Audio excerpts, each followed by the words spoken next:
okay? I've seen her outside once in 4 years. I've never taken pictures of her house, and I have a video where she says, I am, and I'm stalking her. That's a board video. It's after the board meeting. I've never called her a fat cunt verbally. Never. He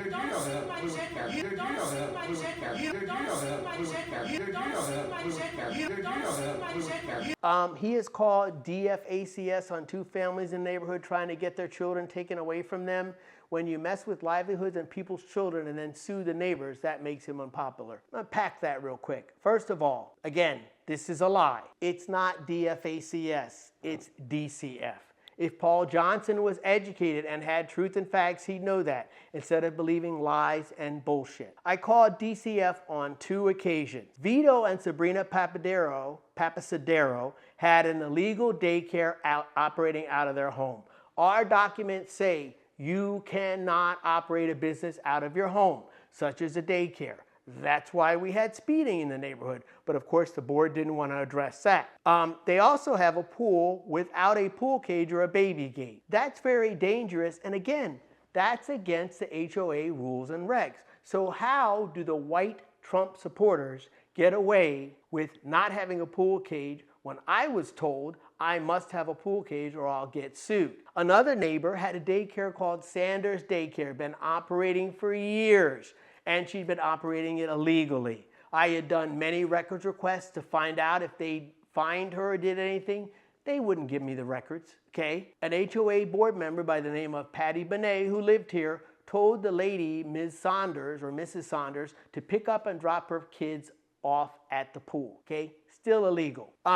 Again, this is hearsay because I don't know this for a fact. A neighbor, I was told this, saw Scotty and Pat Verdont's kids, I don't know whose kids because they both have separate kids, as I was told, bringing beer to the adults at the white-only bar. As you know, Scott Verdont created a white-only bar with a Good Old Boy Network. All of the neighbors that responded or signed up for the Good Old Boy Network are white.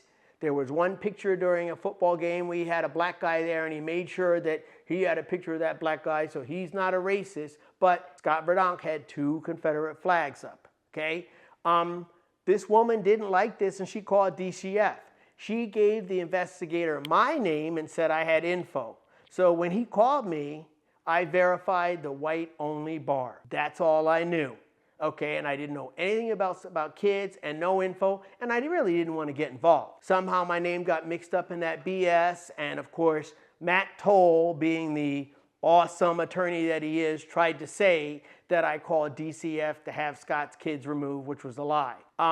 Later on, Scott Verdonk sent the board of directors a letter where he lied and said DCF told him that they would never investigate again if they're called. Now, as an educator, you know that's a damn lie. If DCF is called, they have to come out. That's like Florida state law. That's the law nationwide. I have the letter to the board of directors where he lied if anybody ever wants to see it. So we'll move on to the next one of Paul's lies. He literally tried to get someone locked up and then went to his wife's job and tried to get her fired because Jorge was on the board and spoke up to him. It's truly disgusting. Again, more of Paul's lies. The Popo were called because, like Paul Johnson and many neighbors, alcohol and drinking, even outside of Scott Verdonk's white-only bar, are rampant, okay? I'm not going to mention this neighbor's name because he's sense enough to move away and not be involved with Cypress Cay, unlike Paul Johnson. The neighbor was drinking at the white-only bar, Scott Verdonk's, and then at Paul Johnson's, in his brand new pool, sitting there with the beer. He operated his vehicle under the influence. I have the police videos. He wasn't arrested because the car was off and the Popo didn't see him driving. He was in his driveway. The neighbor we are speaking about is not married. He says his wife, they are not married. That's a fact. They even lied when we went to court. I never had a conversation with this board of directors member who spoke up to me. That's another damn lie because the man, I didn't even know he was on the board, but he never spoke up to me. I never went to anyone's wife's job and tried to get them fired. I'd like to see proof of that. So Paul Johnson, if you see this, please provide me proof, okay? Provide me proof. If not, it's another lie. It says here, I never said you threaten people. The point I'm making is a habit out of suing. He's hurting every homeowner. So if you look to the right there, The board spending $92,000. Now remember, it's not $92,000, it's $165,000, and placing a special assessment is helping. Why did the board keep the special assessment secret until November? Why haven't they spoken about the lawsuit? That I certainly did. Why didn't you, if you're such an upstanding guy? He'll sue again after this one. It won't end with him. So what's the easiest way for the board not to get sued?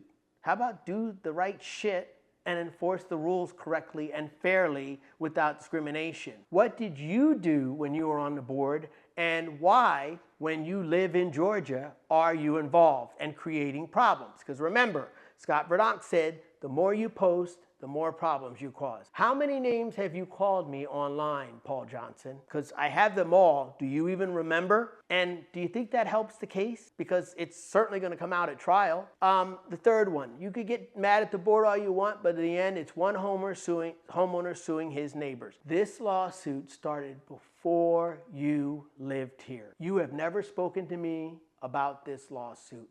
If you're such an upstanding citizen, then you should have spoken to me about this lawsuit when you lived here. Why didn't the board of directors just give me the records? We do know that I have it documented, and I do have witnesses where John Masters said the attorney advised us not to give you the records. And then I said, okay, are the attorney going to pay the legal fees? Guess not. It's also the board adding a necessary expense to each homeowner. This could have been settled. And since they're not telling us, is it transparent?